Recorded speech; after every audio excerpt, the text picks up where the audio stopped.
প্রিয় চতুর্থ শ্রেণীর শিক্ষার্থীরা, আজকে আমরা একটা অঙ্ক দেখবো চতুর্থ শ্রেণীর অনুশীলনী 2 যে হচ্ছে এখানে দেখেন অঙ্কটা কি আছে 6 4 8 0। অঙ্কগুলো মাত্র একবার ব্যবহার করবো। কয়বার?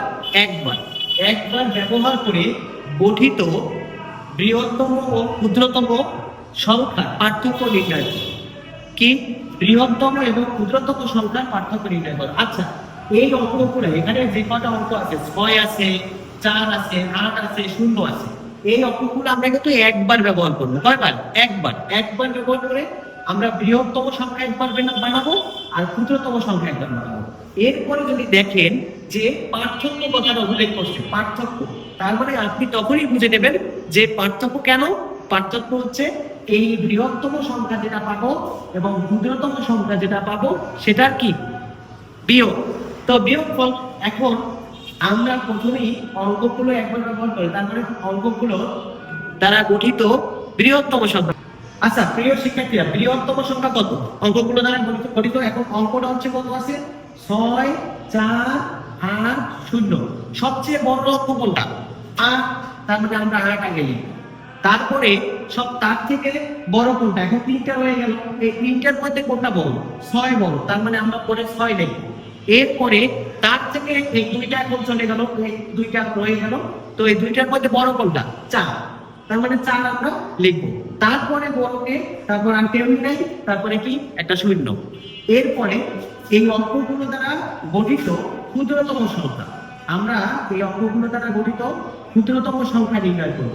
আচ্ছা, ক্ষুদ্রতম সংখ্যা নির্ণয় করতে হলে সবচেয়ে ছোটকে, এটা তোমরা খুঁজবে। তো সবচেয়ে ছোটকে, ছোট হলো 0। কিন্তু এই 0 যদি আমি এরকম লিখি, আগে দেখো খেয়াল করে, এখানে 0 4 6 8, ছোট থেকে বড় হলো। কিন্তু এটা কি কারেক্ট? এখানে কিন্তু শূন্যটা যখন একদম পিছনে লিখলাম, কোন সংখ্যা যদি সর্ববামে যদি কোনো শূন্য থাকে, সেই শূন্যটা কিন্তু আমরা ধরতে পারি না, সেই শূন্য হিসাবে তখন কাউন্ট হবে না। তার মানে এটা সংখ্যা হয় না। তখন হয়ে গেল কি? এই 3টা অঙ্কে, তিন অঙ্ক বিশিষ্ট তখন সংখ্যা হয়ে গেল। তাহলে আমরা, আমাদের দরকার কি? 4 অঙ্ক বিশিষ্ট সংখ্যা বানাইতে হবে। তার মানে আমরা এই 0টাকে এখানে নিতে পারবো না। তাহলে এবার দেখেন যে এখানে এই 0টা রেখে আমরা 4 অঙ্ক বিশিষ্ট সংখ্যা কিভাবে করব। তাহলে আমরা এই 0টা রেখে যদি 4 অঙ্ক বিশিষ্ট করতে চাই, তাহলে আমাদেরকে কি করতে হবে? আমাদেরকে প্রথমে 0 বাদে আর কি ছোট আছে, তারপরে 0 বাদে আর ছোট আছে কি? 4। সেই 4 লিখলাম।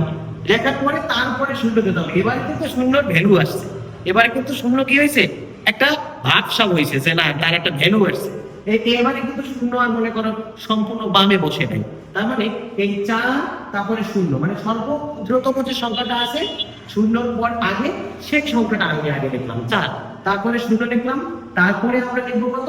তার চেয়ে ছোট 6, তারপরে লিখবো কত? 8। তারপরে আমরা যে দুইটা সংখ্যা পেলাম, সেই সংখ্যা দুইটা পেলাম হচ্ছে 8640, আর একটা পেলাম কত? 4068। এবারে 4068 আর 8040 এই যে সংখ্যা দুটির পার্থক্য, তার মানে ক্ষুদ্রতম আর বৃহত্তম সংখ্যা কিন্তু আমরা পেয়ে গেছি। এবারে পার্থক্য বের করব। তার মানে পার্থক্য কত? তার মানে দেখেন পার্থক্য সমান এই দুইটা, আমরা যে সংখ্যা দুইটা পেয়েছি এই দুইটার বিয়োগ করব। 8 6 4 0 বিয়োগ 4 0 6 8। এবারে এই বিয়োগটা করে দিলেই আমাদের কিন্তু অ্যান্সার বের হয়ে যাবে যে পার্থক্য কত। তার মানে 8 থেকে কত? এখানে 0 যেহেতু ছোট, তারপরে 10 ধরতে হবে। তারপরে হচ্ছে এখানে 2, তারপরে হচ্ছে 28 কত হবে? 10 হবে 2। আর 6 এর সাথে কি হাতে 1 আছে, যেহেতু আমাদের 6 আর 1 7, 27 কত হলে 14 হবে। তারপরে হচ্ছে 7। তারপরে আমাদেরকে হাতে 1 আছে, তারপরে 0 আর 1 যোগ করলে 1 হবে। 1 আছে কত হলে? 6 হবে। 5। তারপরে হচ্ছে আমার হাতে আর নাই, যেহেতু এটা বড় সংখ্যা ছিল। 4 আছে কত? 8 হবে 4। তার মানে আমাদেরকে কিন্তু পার্থক্যের অ্যান্সার বের হয়ে গেল। এটাই হলো আমাদের উত্তর।